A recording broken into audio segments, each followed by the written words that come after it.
da sen kaydet konuşursan. Şu Hacı Baba'yı da al şöyle. Hacı Baba yazısı. Gitti.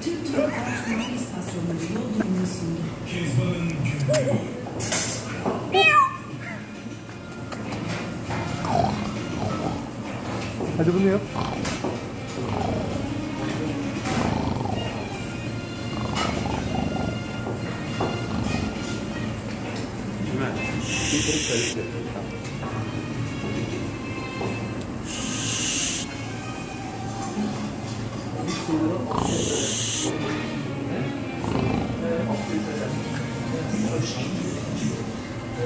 Urfalı Yakup.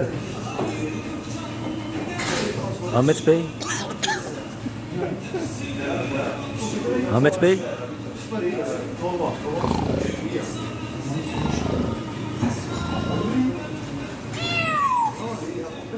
Aslan yapamıyor, kedileri.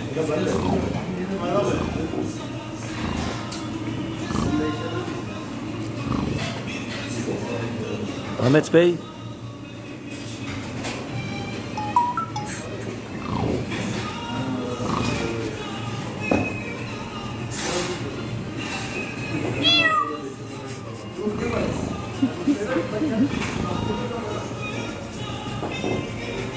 Isırtıyor parmağımı yok.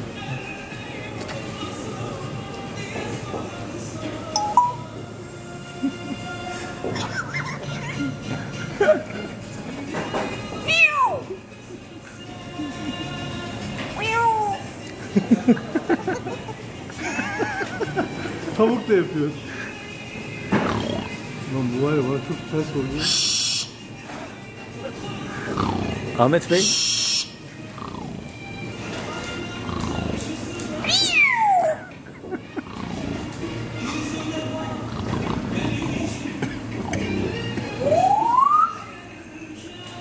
Herhalde doğal yaşamın ortamına benzetti. Aslanlar falan.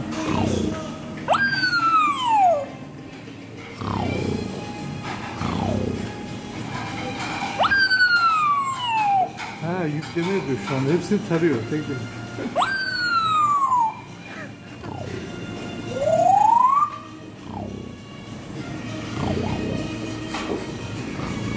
Ha, ben de şey.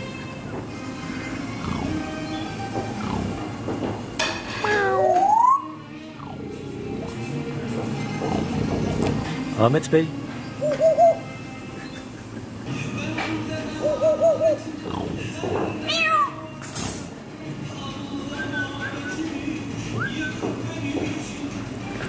Urfalı Yakup, acıların çocuğu.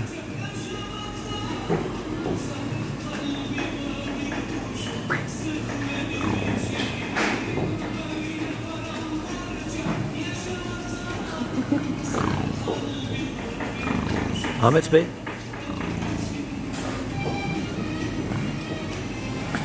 Bak bana saldırıyor.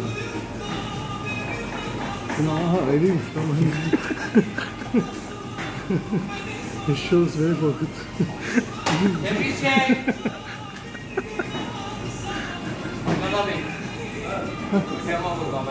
Aynı Ahmet'i senden bekliyorsun.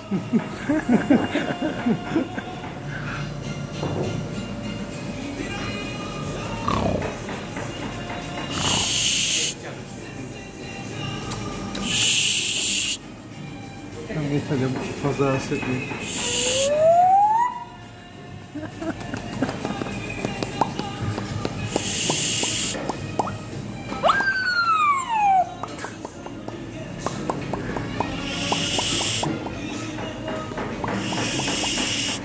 Ambulancı. Ambulancı. Oo, burada bir şey var lan. Bunun altında.